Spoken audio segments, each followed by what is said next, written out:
KB Entertainments.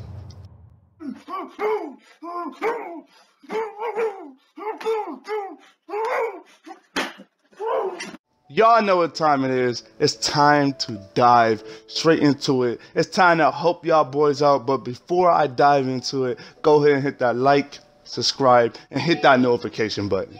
Now, everybody is playing pro right now. They trying to get the 50 wins. They trying to get into the E-League.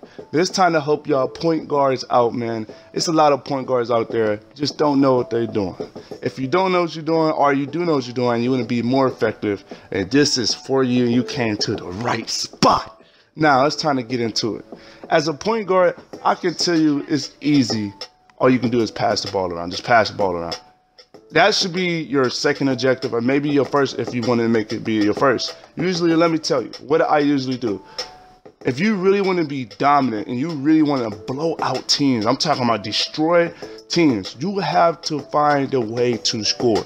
If you're a scorer point guard and you can pass the ball around, you will be very effective in games and you will literally blow out teams. Because now that add another scorer to the team. If you got 2 scorers, now you got 3. If you got 1 scorer, now you got 2. If you got 4, now you got 5. Now you got the whole team scoring. So you understand that, right? So, but you got to know when to score and when not to score. What is your strong points on your player? And you got to know what is going on in the game. Let's say, for example, right? Let's say you're playing with a slash. Okay? What is a slasher's weak points? Like, what can make it very difficult for a slasher to get into the paint? It's only really one thing. If it's a defensive center in the paint, you know that slasher is about to have a rough time because now he can't get his dunks off. And now he's going to be doing a bunch of layups.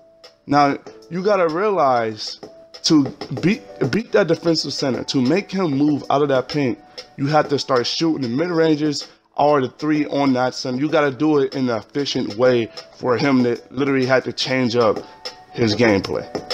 So you got to think about that. Now, as a point guard, you have to find a go-to move or a cheese move. When I usually play, as you can see right there, I do a lot of behind the backs.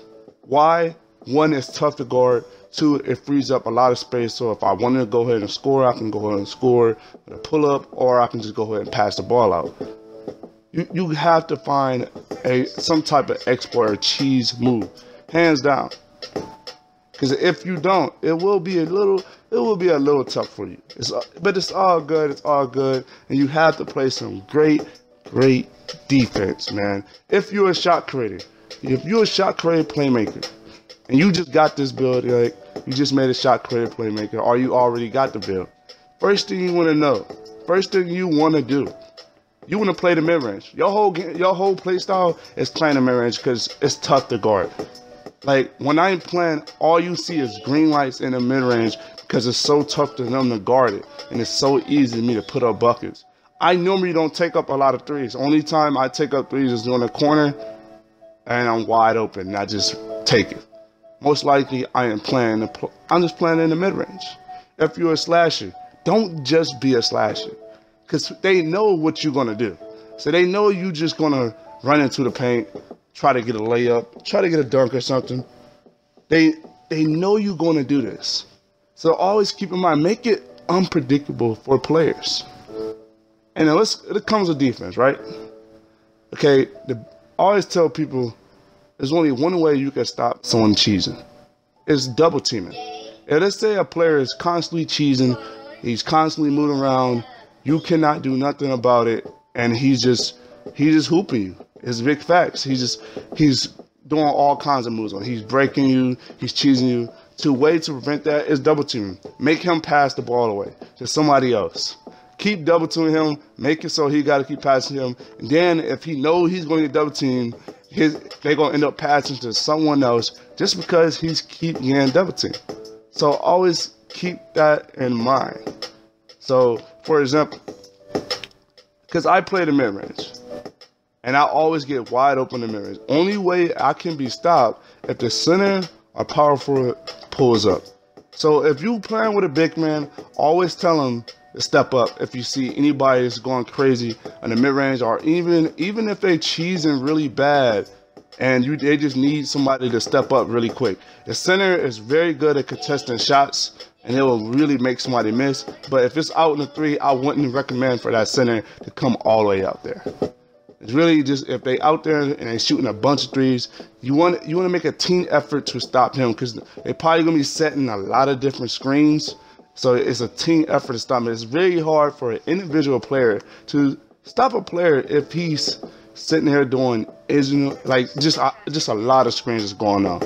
If there's a lot of screens going on, double team him. It's a team effort, and you will stop it. And then, you know, as a point guard, you just gotta. If you're playing with a bunch of people, communication is the key. It is the major key into the game. The point guard, the point guard of the team literally control the game. He literally controls the game. If your point guard is a scorer point guard, you're most likely going to win. If your point guard is a playmaker point guard, you can win, but you're just probably not going to blow out a team unless your team all around you are very efficient and they can all score. So always keep that in mind, man. I just wanted to help y'all out, man. Y'all know what time it is. Like, subscribe, and hit that notification button. And it's time to get it.